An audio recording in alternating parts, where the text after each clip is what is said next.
My name's Mansoor Hussain. I'm currently working as an advisor at a PR and lobby firm called Storm. And previously I was a politician working with urban planning and lots of other subjects too. Now I'm still doing some political work, but not in the same scale that I had for a year ago.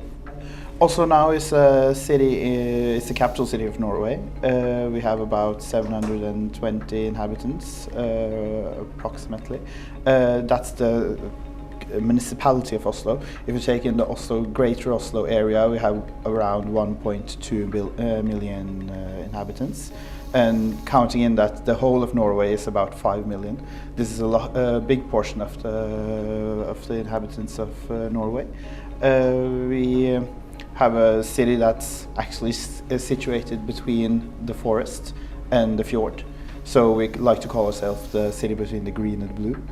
And by taking some of the urban development steps the last couple of years, from 2007 till now actually, we've taken away most of the harbor area and made it onto urban development, and had built out and moved, for example, the opera, Norwegian opera, to this waterfront, and also made a pedestrian way for that's open for everyone for leisure.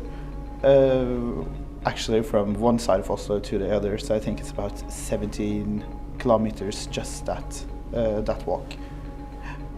So that's some of the big things in Oslo. You're, like many of the other European cities, we have some kinds of segregation also.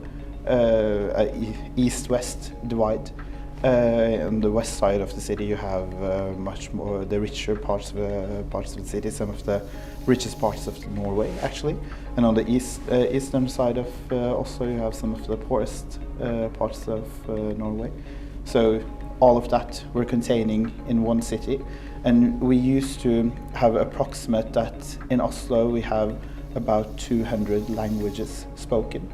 So it's a multicultural cultural city, and about 33% of the inhabitants of Oslo are of migrant descent. So, for example, me, I'm a second generation migrant, if you can call it that. But I've only lived and done everything in Oslo. So we have a big portion of the population that's multicultural. Development right now, we're having a crisis in the housing crisis. Over the last years, we've had a big influx of people wanting to live in Oslo, driving the housing prices up, and we've not maintained a high enough supply of new houses. So we approximate that yearly we need 3,000 new homes. I think last year we were around 1,002. So we have quite a big job to do there, and we're doing that while we're also have quite strict regulations on how much of the greenery in a place you can build down. So it becomes inevitably that we need to talk about high rises, that we need to build taller, and build in a new way to keep the landscape. Then we have to eat the sky. So that's some of it, and then we've also gotten a lot of pressure from protest groups, etc., for cultural heritage buildings. Big parts of Oslo is cultural heritage. For example, the whole of the city centre, the historical centre, is preserved, and it's about 1,000 inhabitants in the city centre. And we've tried to make housing projects there, but it's really difficult with all those regulations that you got. So that's some of the problems, and we have infrastructure problems like every other European city, trying to build out the metro system, build out trams, buses, and etc. So that's the key pressure points. The vision for the city is actually interesting that you're asking about it, because we're having a revising of the vision as we speak. In 2015 we had the last revision. Then the vision for Oslo was that Oslo was going to be a greener, warmer and more business friendly city. Now we have a new city government, and by that also a new revision of that vision. And they've said that they want the world's best city. And what they put in that, we're trying to figure out now with the new proposed vision for a city.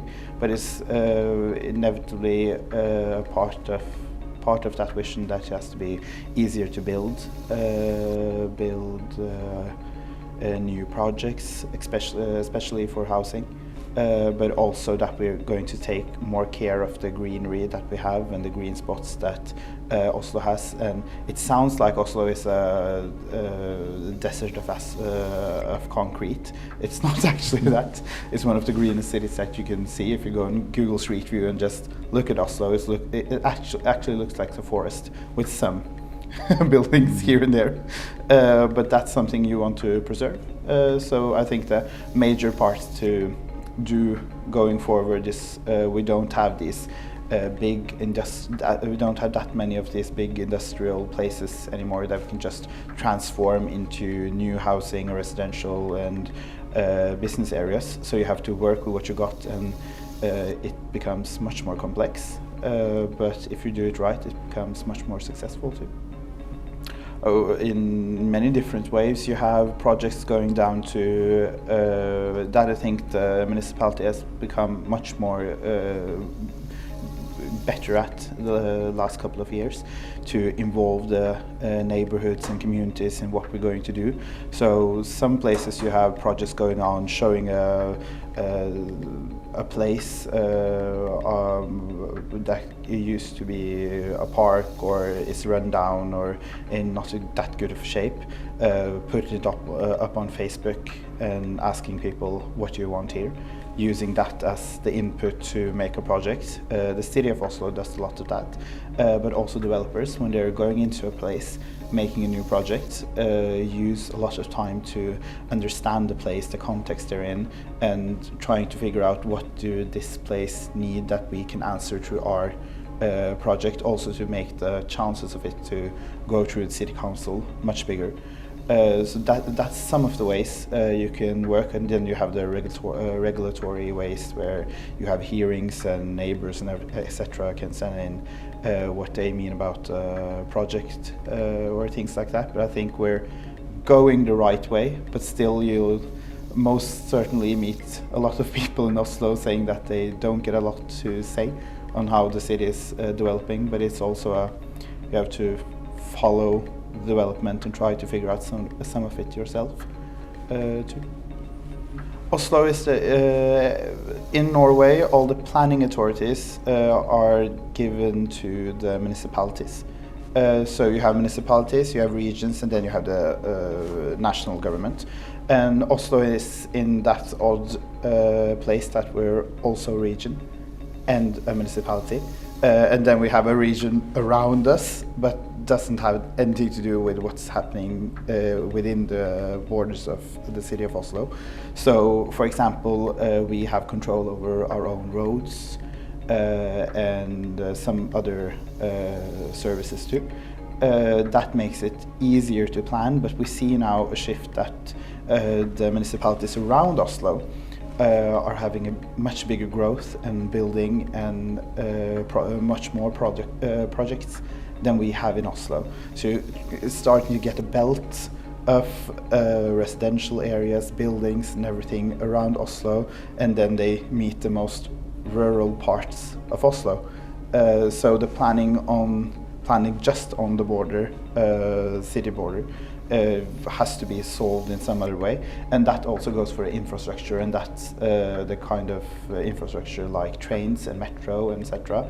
That is a bigger system. We don't have trams going into another municipality, but we have trains in the metro, for example. Then you also have to find ways to invest in that and share the burden of the investment.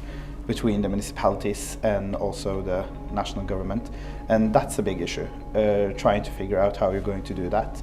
And also the whole train system of Norway actually goes through Oslo in some way.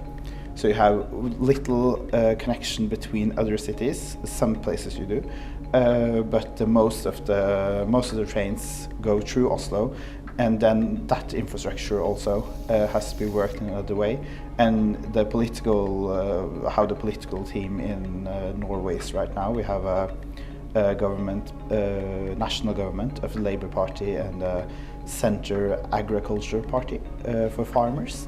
And a big point for that Farmers Party is to move taxpayer money out of Oslo to other places, and to, for example, get a better train in a rural part of Norway, you need to do something with that one tunnel going in Oslo. Because if you don't have more lines there, you won't get the capacity up. So in that political culture that we now have, we, for example, renamed the Oslo Tunnel. That's the tunnel beneath Oslo where most of the train traffic in Norway goes. We renamed that to the National Tunnel, just to get the funding. So you have that kind of problems too, that we have a political reality where you want to take from Oslo and give to others, and for other parts of the country to succeed, you need to take from the bigger city, that's Oslo. So it's that's the really hard part of planning and getting that kind of urban sprawl that we both need, and the collaboration between the municipalities and the regions with Oslo. In Oslo, we've seen that when we build high-density hubs, you need to also reassure the public that we're also going to have the social infrastructure in place till the inhabitants are going to move in. We have some parts of Oslo where the developers built out the houses much faster than the county came in and started to build basketball fields and football fields and things like that. Bike lanes, making much more nicer roads and things like that. So you have to have that collaboration between the private and the public sector. But you also need to see how we could establish greenery, parks, lungs of small pocket parks around to enhance the experience of living in these areas. I don't think if you buy a house or a flat in the 12th floor of a housing project, you know what you're buying. But I think you still want a nice cafe and a park and a place for your kids to both go to school but also play after school. So it's the social infrastructure and the way we work with that in the same pace as the private sector is building housing and business projects. That I think it's part of the key to how to make great places to live. It's actually adapted into the bigger planning strategy that we have in Oslo. So that's part of the thinking that we make hubs around in Oslo, that you're going to, within 15 or 10 minutes in a walk, find everything that you need of your necessities. So we defined the different metro stations, or a metro station that also has a bus connection, tram or train, and define those as 15-minute cities, or we call it metro station near areas, as sexy as that. And that kind of thinking also makes it possible to build more dense and build more nearer and a greener way, because we use less space than we could have done, and that's also a part of the thinking to keep the character of Oslo with a blue and a green city. And we have laws prohibiting that we can use or build down any of the forest around Oslo. So in land mass, 2/3 of Oslo is forest. and we have laws saying that we're going to have it that way. So either we have to build higher, more dense, building out these hubs that we defined, or we have to just say Oslo is big enough, people have to build outside of Oslo. And that's kind of where the debate often goes off. Are we going to build more dense inside of Oslo? Do we want growth to happen inside of the city of Oslo, or are we content being a city like central Paris, where we say we got what we got, we're keeping the skyline, we're keeping everything as it is, we like it, densification has to come outside of Oslo. In some ways, we've had some projects going on through the pandemic. Started right before, working through the pandemic, that stood ready at the end of the pandemic. Now in the building industry, we have with higher interest rates and much more expensive materials, it's much more difficult to build those kind of really nice projects that people of Oslo are getting really used to.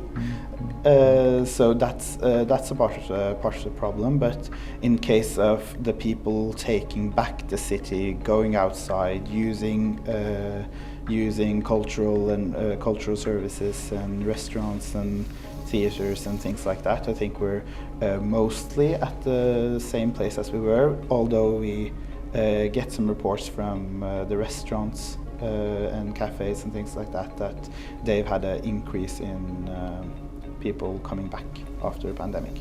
So that's also that combined with that we have a lot of workforce that's not coming back to Oslo after the pandemic. We, for example, in the restaurant industry, the hospitality industry, and the building industry, we have a lot of foreign workers from the EU working in Oslo, and we've seen that many of those have not come back to Oslo after the pandemic, and that's a big work mass issue. It's a lot more common to have work remotely. In Norway, you usually work from your cabin, if you can. That's part of the Norwegian culture. So I think people are 4 out of 5 days, I would think they're back at the office. That's a big issue in Oslo. We have one of the housing markets one of the most liberal housing markets in Europe. In that meaning, that's a lot of not that many regulations on how much a house can cost, and there's also a smaller adoption of social housing than you have in other countries. So we have that kind of social housing that's run by the municipality, given to those who most needed don't get a house otherwise. But affordable housing, that's something that we have very little of in Oslo. We tried some different kind of models, but the national rules that we have and the regulations that we have don't actually open up for that much of it, because in Oslo, for example, 70% of the inhabitants own their own apartments or the place they live. That's also a way in Norway to save up money. You buy a property, you live there, you sell it, you make more money of it. So most of the people are living in a house they own. So by doing some market regulations, and opening up for more affordable housing, for example, if we're going to do things like in Vienna or Copenhagen, that's been some models that you've seen, then the interest rates would go up and the housing prices would go down. That would also mean that 70% of the inhabitants of Oslo would lose their money. So it's not actually it's not a feasible way to go to work out this. But you have political parties and movements trying to try out models like in Vienna, Copenhagen, Hamburg even, I think. But that's much more difficult given the system and the national regulations that we have. Right now, actually, we have the national government has a law out on hearing, giving municipalities the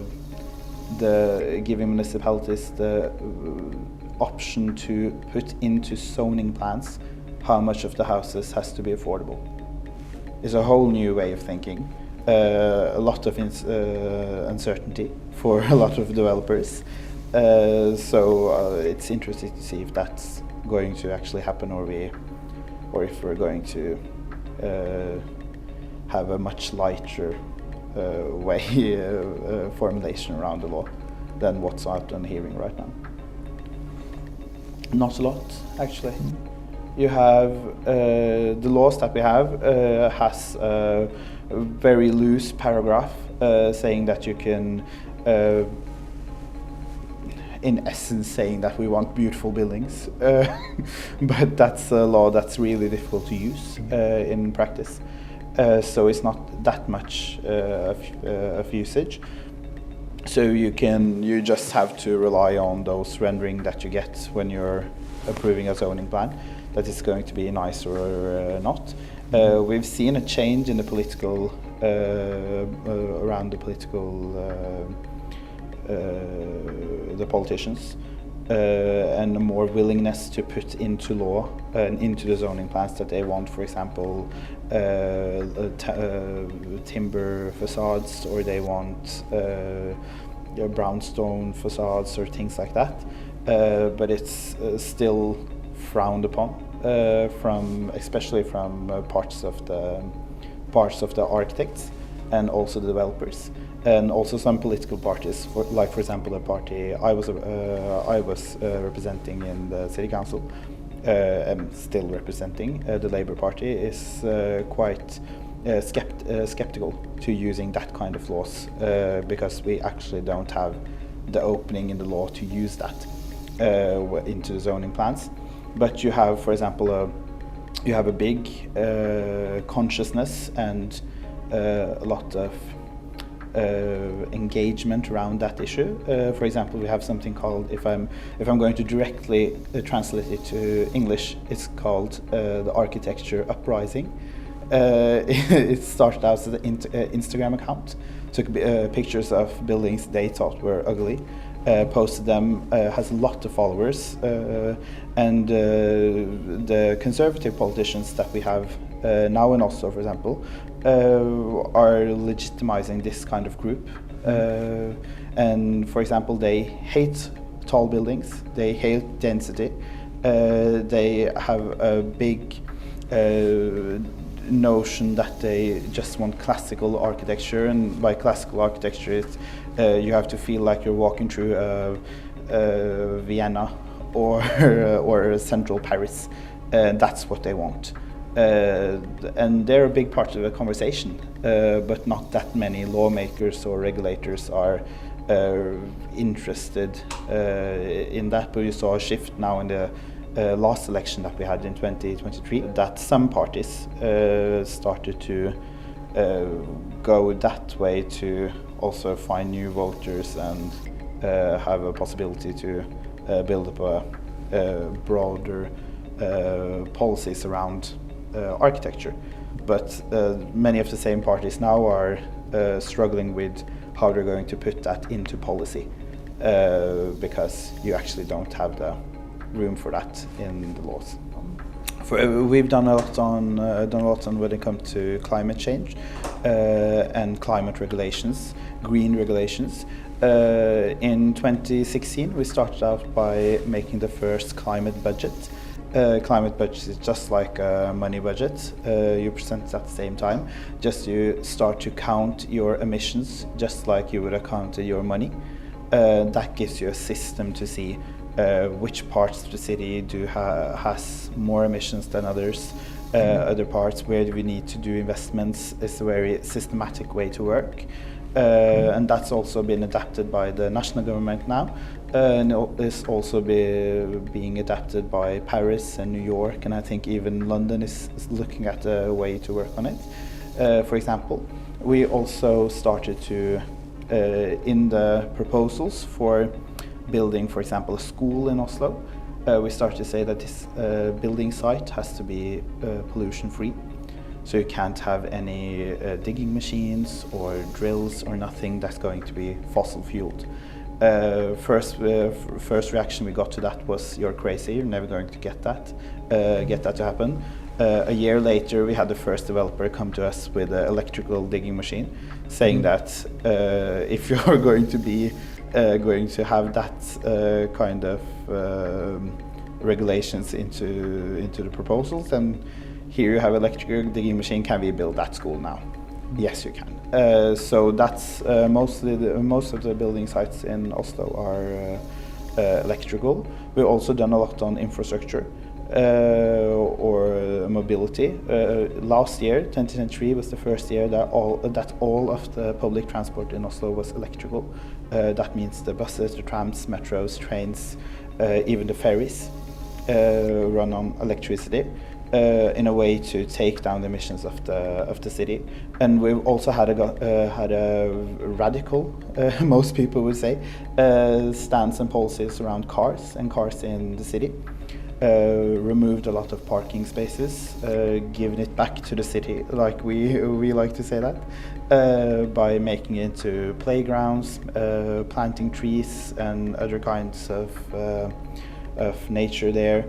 Sitting areas, places people can relax and also work if they want to, and also making it much more harder to drive a car through Oslo center, but making it much more easier to ride a bike or walk. So much more space to the pedestrians and to bicycling, and also done a major investments in making a good network of bicycling roads, not only in the city center but into the suburbs too. For example, where the inner Oslo fjord, where Oslo is located, is quite frankly very sick. In 100 years, we used to just dump out everything we got into the fjord. So the sea life, the sea beds are quite actually dead. So we're doing a big initiative now to replant the seabeds, to regenerate the sea actually, and also we're by planning the new harbour out of the Oslo city centre. We've removed most of the harbour that we had to some certain spots, and opened up that space to urban development. But a part of that is also that this development could withstand a rise in sea level. So some of those policies are being made, but we're not far enough ahead as we should be on that area.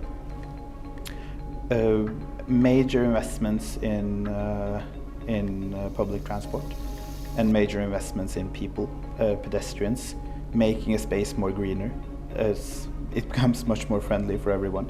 And we've had a change where we start to think if a city is safe for children, it's safe for everyone. So if you plan a city around a child, you're also going to plan it around everyone else. And it's going to be a much more nicer city to be in, with much more life. And that's some of the key points you can take away, but you have to contextualize them into the city you're in and into the mass that you have. The Oslo has this great opportunity that we're big enough and small enough to test different things.